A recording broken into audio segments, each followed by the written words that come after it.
बिस्मिल्लाहिर्रहमानिर्रहीम। पाकिस्तान समेत दुनिया भर में फोर्थ पिलर टीवी यूएसए देखने वाले लाखों नाज़रीन को अस्सलाम वालेकुम। मैं ब्यूरो चीफ इस्लामाबाद मज़हर इकबाल आपसे मुखातिब हूँ और आप मेरा प्रोग्राम देख रहे हैं करंट सिचुएशन। नाज़रीन इकराम, मेरे साथ इस वक्त मौजूद हैं यंग जर्नलिस्ट मरियम उमर और हम दोनों मिल के जो गुफ्तगू करेंगे वो पाकिस्तान के एक नामवर सहाफ़ी, पाकिस्तान के कामयाब बिजनेसमैन, पाकिस्तान के उभरते हुए सियासतदान और फिल्म मेकर जनाब मियाँ मोहम्मद यासीन से ये गुफ्तगू होगी। उनसे पूछेंगे कि पाकिस्तान की सियासत किस तरफ जा रही है, ख़ास तौर पर इंतखाबात के बाद जो हुकूमत बनने जा रही है उससे आपकी क्या तवक्कात है, हुकूमत को आप क्या तजावीज़ देंगे, पाकिस्तान में जो सहाफ़त जिससे वो मुंसलिक रहे और किसी न किसी हद तक आज भी हैं, सहाफ़त का क्या मुस्तकबिल है, सहाफ़ियों को किस किस्म के दबाव का सामना है, सहाफ़ियों को किस अंदाज में सहाफ़त करनी चाहिए और पाकिस्तान में फ़िल्म इंडस्ट्री का क्या मुस्तकबिल है। और ख़ास तौर पे हम मियाँ मोहम्मद यासीन साहब से ये भी पूछेंगे कि वो ओवरसीज़ जो कि 292 मिलियन एक्टिव यूज़र्स इस वक्त उनको देख रहे हैं, उनमें ओवरसीज़ भी शामिल हैं, ओवरसीज़ पाकिस्तानीज़ अगर पाकिस्तान में इन्वेस्टमेंट करना चाहें तो जो मियाँ डेवलपर्स हैं वो किस तरह से ओवरसीज़ पाकिस्तानीज़ की मदद कर सकते हैं ताकि वो पाकिस्तान में इन्वेस्टमेंट लाएँ और पाकिस्तान आगे तरक्की करे। अस्सलाम वालेकुम मियाँ साहब। जी मियाँ साहब, मैं अपने नाज़रीन को बता रहा था आप सहाफ़ी भी हैं, आप सियासतदान भी हैं, बिल्कुल, आप बिजनेसमैन भी हैं, बिल्कुल, आप फिल्म मेकर भी हैं, आप फिलंथ्रोपिस्ट भी हैं, बिल्कुल। तो आप ही पे छोड़ देते हैं। सबसे पहले आपकी ज़िंदगी के कौन से पहलू से शुरू किया जाए? इस फील्ड में आए कैसे?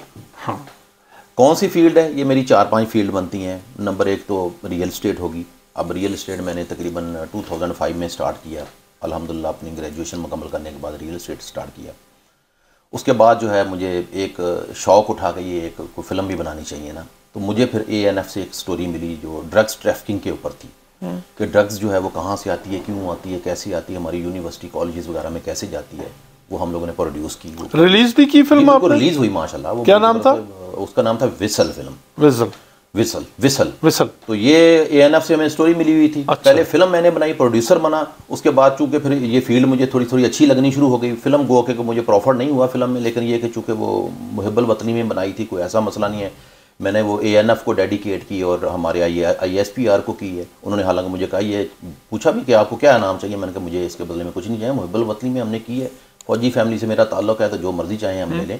उसके बाद फिर मैं सहाफ़त में आ गया हूँ। उसके बाद फिर हमने रॉयल न्यूज़ का, मैं आपको पता है कि ब्यूरो चीफ रहा हूँ हम। जी, आपको एज ए सहाफ़ी तो मैंने बहुत करीब से देखा। बिल्कुल।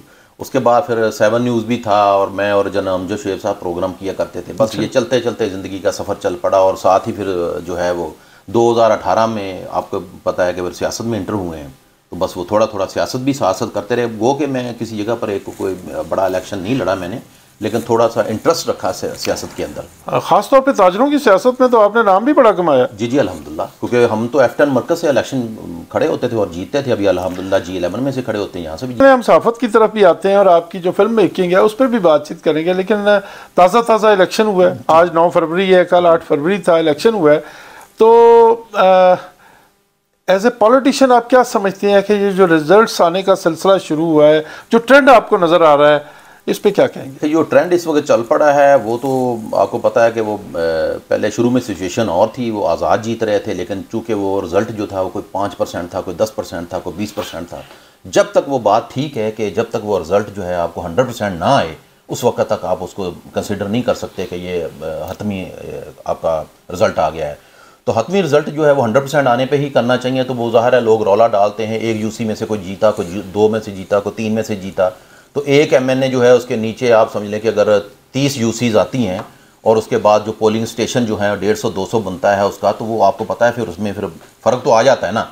तो पहले पोलिंग स्टेशन का रिज़ल्ट और आ रहा है, दूसरे का और आ रहा है, तीसरे का और आ रहा है। बहरहाल ये कि अभी ऐसा पता चलेगा, लेकिन अभी जो आहिस्ता चल पड़ा है ये ट्रेंड जो है, ये मुस्लिम लीग नून जो है उसकी तरफ जा रहा है कि ये जीत रही है। अभी जो इलेक्शन हुए हैं 8 फरवरी को, उसमें ना तो लोग बाहर निकले और ना ही लोगों ने इंटरेस्ट शो किया। तो आपको क्या लगता है कि ये लैक ऑफ इंटरेस्ट है या फिर लोग डर गए हैं? लोग डरे नहीं हैं, लैक ऑफ इंटरेस्ट भी नहीं है, ऐसा मसला नहीं है। ये 9 मई का जवाब 9 फरवरी को आएगा। 9 मई का जवाब 9 फरवरी को आ गया है। अब लोगों को समझ आना नहीं चाहिए कि ये जवाब क्या आया है। उन्होंने अपनी हुकूमत बना ली है और हुकूमत आगे चलेगी और उसको लेकर चलेंगे। अवाम उसके ऊपर चलेगी तो ठीक है, अगर अवाम उसके ऊपर डगमगाएगी तो वो खुद ही वही वाला वाक़या फिर होने शुरू हो जाएंगे कि वो फिर अदारे हैं वो इंशाल्लाह फिर इन चीज़ों को संभाल लेंगे। यासीन साहब, पाकिस्तान का सबसे बड़ा मसला जो है वो इकॉनमी है जी। तो आप क्या समझते हैं कि मौजूदा इंतखाबात के नतीजे में जो हुकूमत बनने जा रही है, उस हुकूमत के क़याम के बाद पाकिस्तान के अंदर सियासी इस्तेहकाम आ जाएगा, और क्या वो सियासी इस्तेहकाम जो है वो माशी इस्तेहकाम की वजह बन सकेगा? देखिए, मेरे ख्याल में जो है हमें एक अच्छे लीडर की ज़रूरत है। लीडर से मुराद ये है कि जब तक आपका मुल्क का कोई वज़ीर आज़म ना हो, सरबराह ना हो, बादशाह ना हो, तो मुल्क की पॉलिसी नहीं बनती। मुल्क का वज़ीर आज़म आ जाएगा, कोई भी आए, नवाज शरीफ आ जाए या कोई भी आ जाए, मुल्क की पॉलिसी बन जाएगी कि इस पॉलिसी के तहत हम लोगों ने इसमें टैक्स लेना है, FBR को इस तरीके से चलाना है, और CDA RDA जो मुख्तलिफ अदारे हैं पाकिस्तान के, उनको किस तरीके से डेवलपमेंट के अदारे हैं किस तरीके से चलाना है। उसके बाद जो है टैक्स कलेक्शन किस तरीके से करनी है। उसके बाद एमनेस्टी स्कीम देनी है कि नहीं देनी, सब्सिडी लोगों को देनी है कि नहीं देनी, ये आपके मुल्क के वज़ीर आज़म ने डिसाइड करना होता है। वो आएगा, पॉलिसी बनेगी, उसके बाद उम्मीद है कि मुल्क जो है हमारा एक लाइन पर चलना शुरू हो जाएगा। जब तक निगरान वज़ीर आज़म होता है, अगर फ़र्ज़ करे कोई वो पेट्रोल का रेट बढ़ाता है तो उसके बस की बात नहीं है, डीजल का रेट बढ़ाता है तो उसके बस की बात नहीं है, सरिये का रेट बढ़ाता है तो उसके बस की बात नहीं है, सीमेंट का रेट बढ़ाता है तो उसके बस की बात नहीं है, तो वो सीधा सीधा कह देता है ये मेरे बस की बात नहीं है, पीछे से हो रहा है जो भी हो रहा है। लेकिन जो इलेक्टेड वज़ीर आज़म होता है वो आकर आपको पॉलिसी देता है। अगर उससे मुल्क ना चल सके तो आपको पता है फिर अवाम ने आगे से सवाल करना होता है कि ये आप क्यों आए और कैसे किया। ये नहीं, अगर PMLN जीत जाती है तो क्या PTI को टफ टाइम मिलेगा, और PTI के जो सपोर्टर्स हैं वो इस हुकूमत को एक्सेप्ट कर पाएंगे? करना चाहिए उनको, नहीं है तो वो जिन्होंने जिताया वो ज़बरदस्ती करवाएंगे, उनको एक्सेप्ट तो करना चाहिए ना।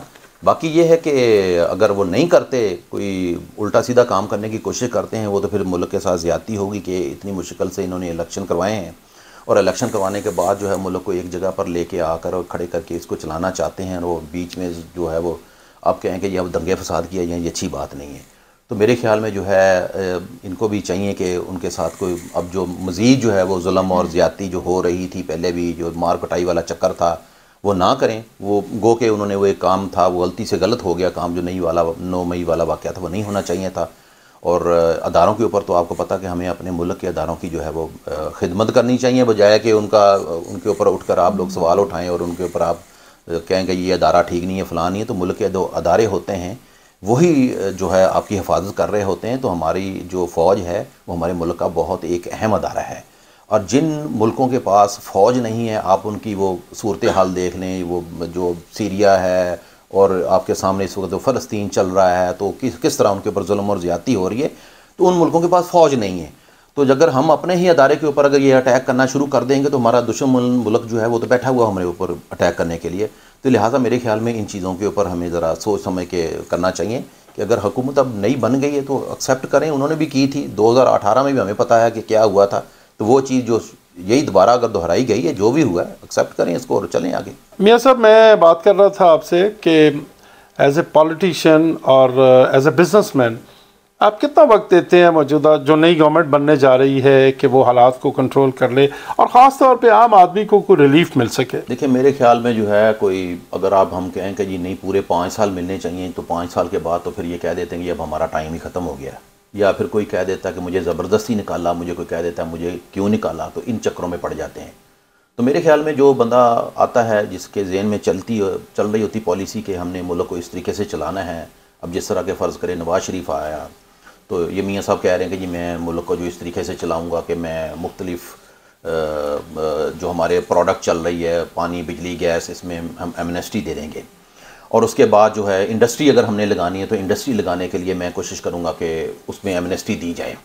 तो अगर एमनेस्टी अगर ये दे देते हैं इंडस्ट्री लगाने के लिए और सब्सिडी दे देते हैं दूसरी प्रोडक्ट के ऊपर जो आवाम के ऊपर बोझ बन के चल रहा है, गवर्नमेंट का ज़्यादा टैक्स आता है जिसकी वजह से पेट्रोल का, सीमेंट, सरिये, बजरी का रेट बढ़ता है, तो मेरे ख्याल में ये काम तो ये पहले बजट में हो जाना चाहिए। तो अगर ये पहले बजट में हो जाएगा काम तो लोगों को थोड़ी सी तवक्को हो जाएगी कि मुल्क जो है हमारा चलना शुरू हो गया है। तो मेरे ख्याल में तो 6 माह से लेकर 1 साल के अंदर ये सारा कुछ हो जाना चाहिए। एक लाइन पर हमें चलना चाहिए और बेशक ऐसा ऐसा करके हमारा जो है ना वो GDP बढ़ना शुरू हो जाए। GDP हमारा बढ़ना बहुत ज़रूरी है। वो उस वक्त तक नहीं बढ़ेगा जब तक आप किसानों को रिलीज़ नहीं करेंगे, उनको रिलीफ नहीं दिया जाएगा। जब तक आप बिल्डर्स डेवलपर को रिलीफ नहीं देंगे, जब तक आप आपकी जो इंडस्ट्री चल रही है उनको रिलीफ नहीं देंगे, उस वक्त तक आपका जीडीपी नहीं बढ़ेगा।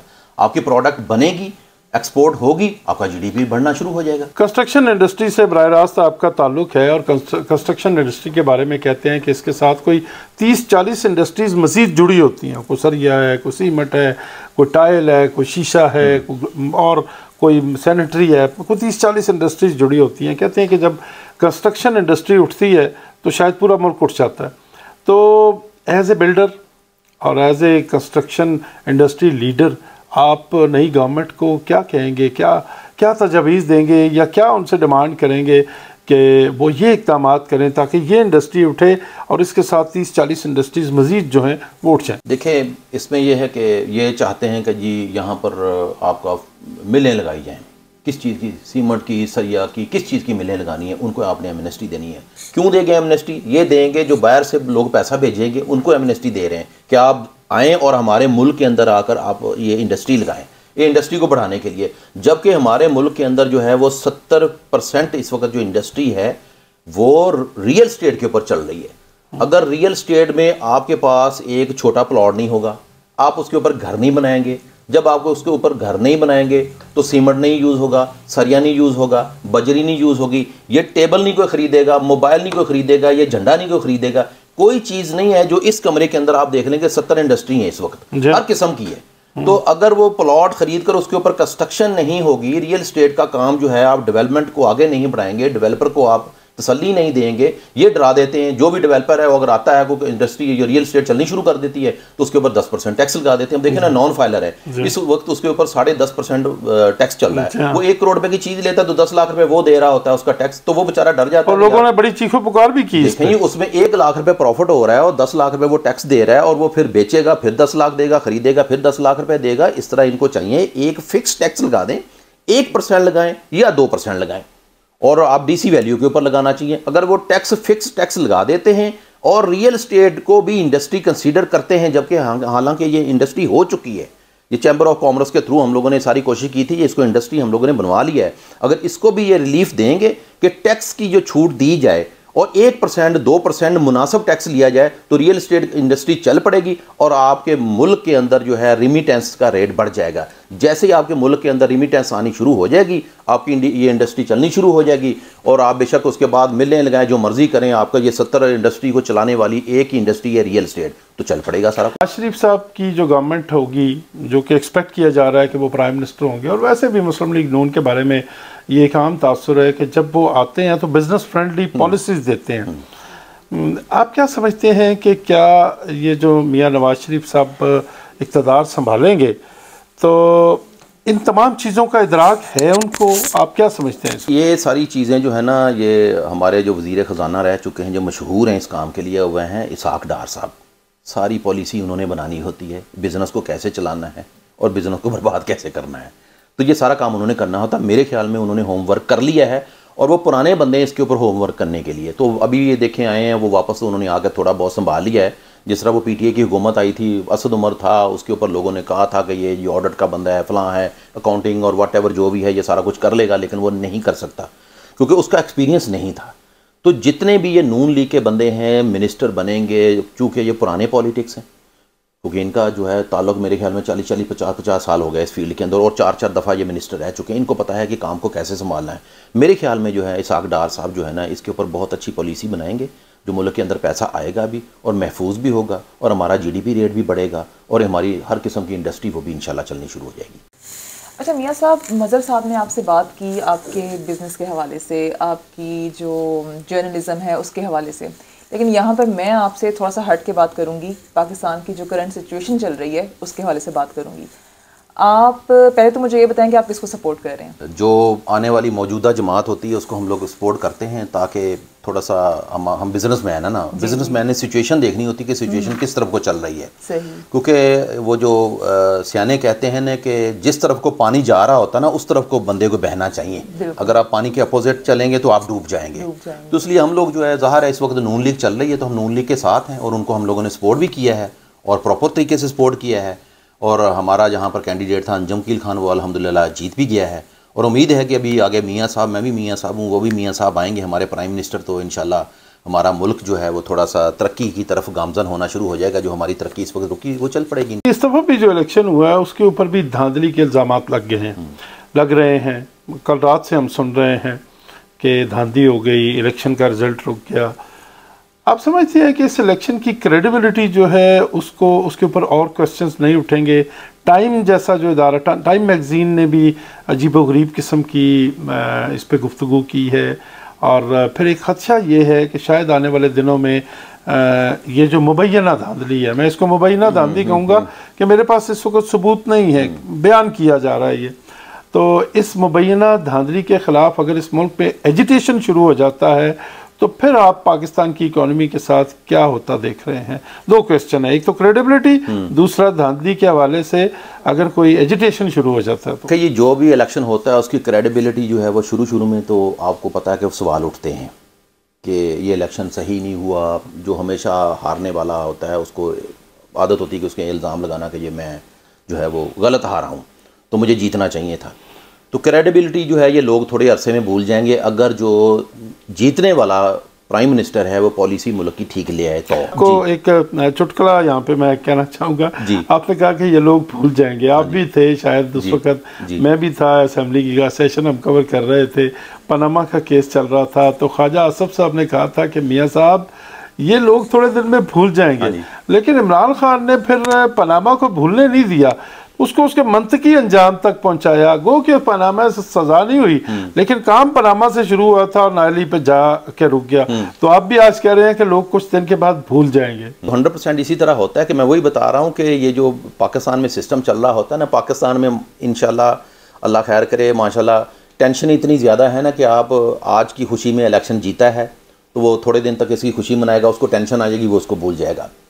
और जो हारा है वो आज के दिन में उसकी टेंशन है कि मैं इलेक्शन हारा हूँ, उसको कोई ना कोई और खुशी मिलेगी, वो भूल जाएगा। तो लिहाजा पाकिस्तान में इन चीज़ों के ऊपर मेरे ख्याल में इतना सोचने की ज़रूरत है। और क्रेडिबिलिटी और जो एजिटेशन है मुबैना तौर, हाँ उसका मैं बता रहा हूँ कि वो जो इसमें कोई प्रॉब्लम नहीं आ रही मेरे ख्याल में। ये ऐसे ही थोड़ा बहुत, जिस तरह ऑलरेडी जो 9 मई में भी ये वाक़या हो चुका है, उसके बाद बहुत सारे छोटे मोटे पहले भी दंगे फसाद हुए हैं, वो मेरे ख्याल में इंशाल्लाह हमारे अदारे इन चीज़ों को संभाल लेंगे।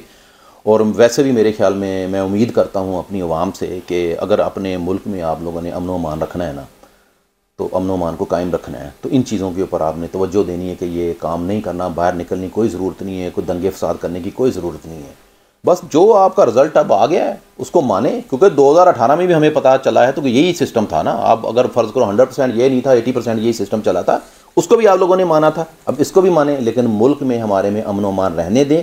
हमारे में इतनी वक़्त नहीं है कि हम बार बार इलेक्शन करवा सकें, पैसा तो हमारे पास पहले ही नहीं है। तो अभी देखें ना कि कहाँ जाकर कितने 1 लाख से ज़्यादा पोलिंग स्टेशन थे, क्या हुआ, कितना खर्चा हुआ, कितने बैलेट पेपर छपे हैं, अरबों के हिसाब से हमारा खर्चा होता है, उसके बाद अरबों के हिसाब से हमारा नुकसान भी साथ हो रहा होता है, पुलिस और फ़ौज वो सबको तवज्जो देनी पड़ती है। तो मेरे ख्याल में आवाम को इसके ऊपर थोड़ा सा सोचना चाहिए, मेहरबानी करें, इस तरफ ना जाएँ दंगे फसादों की तरफ। बस जो आ गया रिज़ल्ट उसको कबूल करें और अगले बंदे को देखें कि ये क्या इसका आगे रिजल्ट क्या निकलता है इसका। नाज़रीन, आप गुफ्तगू सुन रहे हैं मियाँ मोहम्मद यासीन साहब की। प्रोग्राम में इस वक्त लेते हैं एक मुख्तसर सा वक्फा, हमारे साथ रहिएगा। वेलकम बैक नाज़रीन, प्रोग्राम में आपका दोबारा खैर मकदम करते हैं। मियाँ साहब, आप सहाफ़ी भी हैं जी, आप सियासतदान भी हैं, आप बिजनेसमैन भी हैं, आप फिल्म मेकर भी हैं। बिल्कुल। इन तमाम आपकी जो ये क्वालिटीज़ हैं, ये जो आपकी फील्ड्स हैं, इस सारे के तजर्बे को इकट्ठा करके ये तबसरा करें कि कभी वो कितना अरसा होगा कि पाकिस्तान एक ऐसे इलेक्शन भी देखेगा जिसको सब देखें, ये इलेक्शन तो पूरी दुनिया में ऐसा इलेक्शन कोई नहीं देखा जा सकता, इसको सब कबूल कर लें। वो मैं एक बड़े मुल्क का मैं नाम नहीं लेना चाह रहा क्योंकि वो फिर मसला बन जाता है। तो किसी भी जगह पर जो है वो इलेक्शन नहीं देखा जा सकता। आप कहेंगे ये 100% इलेक्शन जो है वो फेयर हो, नहीं, ऐसा नहीं हो सकता। ये इलेक्शन की सिचुएशन यही चल रही है और इसी तरीके से चलेगी। और जिन लोगों ने जिस तरीके से इलेक्शन को चलाना होता है, जिस पावर ने आगे जिसको लेके आना होता है वो ले आते हैं। वो देखते हैं कि बंदा हमारी पसंद का है, हमारी पसंद का काम कर रहा है तो ठीक है। अगर वो उनकी पसंद का काम नहीं करता तो इट मीन्स कि वो ठीक नहीं है, तो चले जी अगले की बारी है। हमारे मुल्क के अंदर तो आपको पता है बारियाँ लगी हुई हैं ना, और ये 3-4 बड़े ख़ानदान हैं कि जरदारी ख़ानदान है, नवाज शरीफ ख़ानदान है, अब इमरान खान का भी सिस्टम चल पड़ा है ना। शाह महमूद कुरैशी है, तो यानी कि ये समझ लें कि आप ये नहीं कह सकते कि किसी पार्टी के अंदर कोई ख़ानदानी हुकूमत नहीं चल रही, तो ये ख़ानदान का सिस्टम जो है वो भी चलना है, और जब तक वो कोई चौथा पांचवा बंदा इसके अंदर एंटर नहीं होता तो यही चलता रहेगा, और वो किसी को एंटर भी होने देना इन्होंने, और ना किसी में इतनी जरूरत है कि इतने कोई पावर लगाए, इतना इसके ऊपर पैसा लगाए, क्योंकि गरीबों ने तो पैसा कमाया नहीं है, बिजनेसमैन तो बेचारा कोई भी सियासत में नहीं आ सकता। बहरहाल ये कि इसके ऊपर मेरे ख्याल में कोई इतना खास कमेंट्स देने की ज़रूरत नहीं है कि पूरी दुनिया में कोई फेयर इलेक्शन नहीं होता। अवाम की जो है एक जो जोश और जज्बा है, वो कल से जितना भी हमने सर्वे किया है उसमें तो स्टार्ट में पीटीआई और रात तक जाके वो जोश और जज्बा बिल्कुल थम गया। तो आप इसके बारे में क्या कहना चाहेंगे कि ये जज्बा क्यों कम होता जा रहा है, और जो अवाम की जो उम्मीदें हैं वो इस टाइम ज़्यादा से ज़्यादा किस पे हैं? देखने में तो आ रहा है कि पीटीआई पे ही हैं, लेकिन आहिस्ता आहिस्ता जो जज्बा है ना वो कम होता जा रहा है। पीटीआई के ऊपर उम्मीदें थी लोगों की, अब हैं नहीं थी, क्योंकि वो जो वक्त था उनको दिया गया, उनको 3 साल दिए गए, उनसे वो काम नहीं हो सका, वो वक्त गुजर गया। तो इसलिए कि अब वो जितनी भी उम्मीदें लगाएं, अब चाहिए उनको करंट सिचुएशन के ऊपर, करंट सिचुएशन को मद्देनज़र रखते हुए उनको चाहिए कि इसके ऊपर देखें कि ये इस वक्त क्या करना चाहिए, कौन सा कैंडिडेट जीता है, उसका भी आप रिज़ल्ट देखें, साल 2 साल 3 साल 4 साल तो निकालने दें, क्योंकि ज़ाहिर है वो एक बंदा जो है मुल्क का जो है आपका 3 दफ़ा प्राइम मिनिस्टर रह चुका है, अभी 4थी दफ़ा प्राइम मिनिस्टर बन रहा है, तो एम ही तो नहीं प्राइम मिनिस्टर बन गया ना, उससे पहले वो जो है वज़ीर ख़जाना रह चुके हैं या वज़ीर दाखिला रह चुके हैं, जो भी वाटेवर रह चुके हैं, एक पुराना सियासतदान है, वो मुल्क को संभालने की कोशिश करेंगे। अब अगर वो कह रहे हैं कि जी हम लोगों ने इमरान खान को वोट देना, तो इमरान खान तो इस वक्त वज़ीर आज़म नहीं बन सकता, तो वज़ीर आज़म जो बनेगा वो इस वक्त मुल्क की जो मौजूदा सिचुएशन है, जो इस वक्त हम प्रॉब्लम में चल रहे हैं, महंगाई इतनी ज़्यादा हो चुकी है, हमारे मुल्क का निज़ाम धर्म भरम हुआ है, टैक्स का निज़ाम, हमारी टैक्स कलेक्शन जो है वो बहुत कम हो चुकी है, तो अगर उसकी पॉलिसी, अगर कोई नया बंदा आजमाने से बेहतर है कि पुराने बंदे को आजमाया जाए, और अगर वो चल सकता है, इस सिचुएशन को संभाल सकता, तो मेरे ख्याल में उसके ऊपर उनको मद्देनज़र रखते हुए इस चीज़ को अवाम को कि जी ये इमरान खान की बात छोड़ दें, मेहरबानी करें, थोड़ा सा भूल जाएं उनको।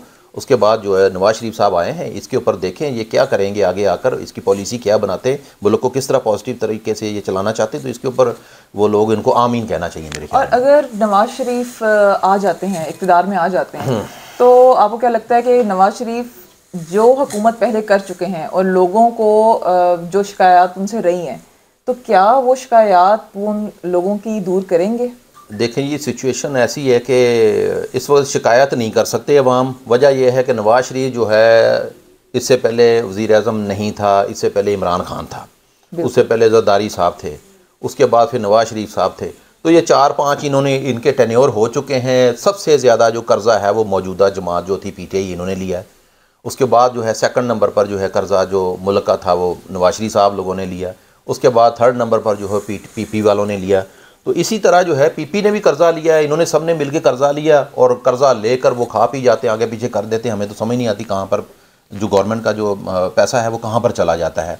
तो मेरे ख्याल में जो है इनको इस वक्त नवाज शरीफ साहब को इस चीज़ को भी मद्देनज़र रखना होगा कि अवाम ने जो उनके ऊपर तवक्कुआत उनके ऊपर उनकी हावी इस वक्त चल रही हैं कि सिचुएशन को संभालना है, डॉलर को नीचे लेके आना है और मार्केट को किस तरह आगे लेके जाना है, और प्लस जो है आप लोगों ने इसका लोगों को एमनेस्टी जो ख़ास तौर पे जो है बिजनेसमैन को देनी है या रियल एस्टेट को देनी है या इंडस्ट्री को देनी है, या लोगों को सब्सिडी चाहिए होती बेसिकली, जो महंगाई को कम करना है। तो ये महंगाई को अगर ये करते हैं, अवाम ये चाह रही है, अवाम की क्या ख्वाहिश है इस वक्त, वो चाहते हैं कि महंगाई कम हो। तो ये जब हर चीज़ के ऊपर जो टैक्स कम कर देंगे, सब्सिडी देंगे, तो महंगाई कम हो जाएगी। तो लिहाजा जो पुराना जो धोना है इनका वो धोया जाएगा। अगर मुल्क को एक लाइन पर चला देते हैं तो अवाम इसमें खुश हो जाएगी। अच्छा, अक्सरियत का ये कहना है कि जो PMLN की हुकूमत आती है तो उसमें अभी भी लोग यही कह रहे हैं, कल मैंने काफ़ी इंटरव्यूज़ किए हैं, उनमें लोग यही कह रहे हैं कि कारोबार को फ़ायदा होगा, एक बिजनेसमैन है उसे फ़ायदा होगा। से पाकिस्तान के अंदर आज़ादाना सहाफ़त करना मुश्किल हो गया है, खुल के बात नहीं की जा सकती और बड़ी मुश्किलात सी हैं।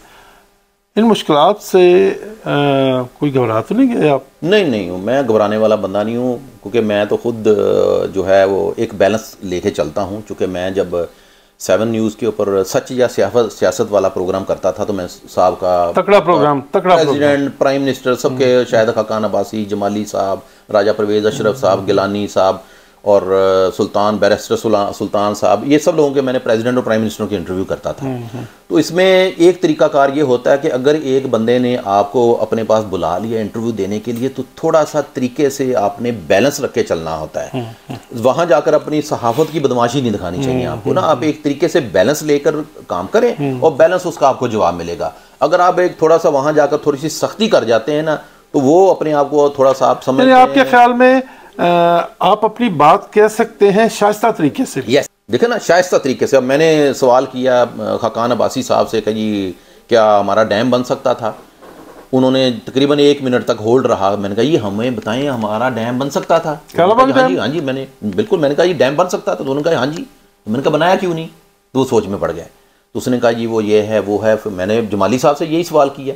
फिर मैंने जमाली साहब को भी ये पूछा। मैंने कहा जी हाँ जी, वो जो है डॉक्टर कदीर साहब को कौन लेने आए थे और किस तरह उनको रोका गया था? अच्छा, उन्होंने कहा था कि मैंने आपने मेरे से ये सवाल नहीं पूछना। मैंने फिर भी पूछ लिया। उन्होंने कहा चलो ठीक है यार, पूछ लिया। तो कह रहा है यार मैंने वो जो है, मुझे बस वो चीज़ पसंद नहीं आई थी तो मैंने उसके ऊपर इस्तीफ़ा दे दिया था। तो उसकी मुझे बात बड़ी पसंद आई। थोड़ा सा सवाल सख्त था लेकिन उन्होंने इस तरीके से जवाब दिया। तो बहरहाल ये कि मेरे ख्याल में जो है सहाफ़त में भी कोई तरीक़ाकार इसी तरह का होना चाहिए। सबसे बड़ी जो मशहूर बात है, लोग समझते हैं कि ये सहाफ़त वाले जो है सहाफ़ी लोगों को ब्लैकमेल करते हैं। मैंने तो अभी तक अपनी फील्ड में जितनी देर तक मैं रहा हूँ, मैंने तो किसी को ब्लैकमेल करते हुए देखा नहीं है। अगर कोई ब्लैकमेल हो रहा है तो अपनी गलती की वजह से हो रहा है ना, अगर वो गलती नहीं करता तो क्यों ब्लैकमेल होगा? मियाँ बिल्डर्स के चीफ एग्जीक्यूटिव ऑफिसर हैं आप जी। फोर्थ पिलर टीवी का जो प्लेटफॉर्म है आपके सामने मौजूद है, आप क्या समझते हैं कि फोर्थ पिलर टीवी क्या कर सकता है आपके बिजनेस की प्रमोशन के लिए, या आप फोर्थ पिलर टीवी के ज़रिए लोगों को मियाँ बिल्डर्स के हवाले से क्या मैसेज देंगे? देखें जी, मैं तो जो भी जितने भी टीवी चैनल्स हैं, ख़ासतौर पर फोर्थ पिलर टीवी चैनल, इसका शुक्रिया अदा करता हूँ पहले नंबर पर। तो आप लोगों ने टाइम निकाला और हमारा इंटरव्यू किया और हमारी बातें जो हैं वो लोगों तक पहुँचाई। As a businessman, as a सियासतदान, as a producer, as a anchor, whatever जो भी है, एज ए जर्नलिस्ट जो भी है, तो मैं शुक्रिया अदा करता हूँ फोर्थ पिलर का। और दूसरे नंबर पर यह है कि आप लोगों को चाहिए कि बिज़नेसमैन जो लोग हैं इस्लामाबाद के अंदर, पाकिस्तान के अंदर, उनको प्रमोट करें। उनकी जो बात है वो बाहर के लोगों तक पहुंचाएं। और जो बाहर के लोग आपसे सवालात करते हैं कि हमें पाकिस्तान के अंदर आकर जो है इन्वेस्टमेंट कर रहे हैं, हमारा ये नुकसान हो रहा है, ये नुकसान हो रहा है, ओवरसीज़ पाकिस्तानी ख़ास तौर पर, तो उनकी प्रॉब्लम्स हमें बताएं। हम उनकी प्रॉब्लम्स का हल बताते हैं। हम उनको बताते हैं कि आपकी जो इन्वेस्टमेंट वो कैसे सेव की जाएगी। हमने उनको एक हल बताना है, उनका नुकसान से उनको बचाना है। तो पाकिस्तान के अंदर जितनी भी लोग इन्वेस्टमेंट इस वक्त कर रहे हैं, उनको बेचारों को सारों को नुकसान हो रहा है, फ्रॉड है, धोखा है, सोसाइटियों के एनओसी नहीं होते, लोग प्लॉट बेच देते हैं, बिल्डिंगें बेच देते हैं, जाली रजिस्ट्रियाँ हो जाती हैं। तो सबसे पहले तो ये है कि उनका ये टेंशन हमने ख़त्म करनी है। आप लोग कोशिश करें कि ज़्यादा से ज़्यादा आप इन चीज़ों के ऊपर, बिजनेसमैन जो लोग हैं, वो रियल स्टेट का बिज़नेस हो या किसी इंडस्ट्री का बिज़नेस हो, इन लोगों के ऊपर प्रोग्राम किया करें और जो हमारे ओवरसीज़ पाकिस्तानी, उनकी प्रॉब्लम्स जो है वो सुने। नाज़रीन, मियाँ मोहम्मद यासीन साहब की गुफ्तगू आपने सुनी। इन्होंने पाकिस्तान की सियासत के हवाले से, आइंदा हुकूमत के हवाले से, आइंदा हुकूमत की जिम्मेदारियों के हवाले से और पाकिस्तान में सियासी इस्तेहकाम के हवाले से गुफ्तगू की। इसके अलावा इन्होंने मुआशी इस्तेहकाम के हवाले से भी गुफ्तगू की। आपको ये गुफ्तगू कैसी लगी, अपना फीडबैक ज़रूर दीजिएगा। अब तक के लिए इतना ही। अपना बहुत ख्याल रखिएगा और अपने इस TV channel fourth pillar TV USA का भी ख्याल रखिएगा। अल्लाह निगहबान।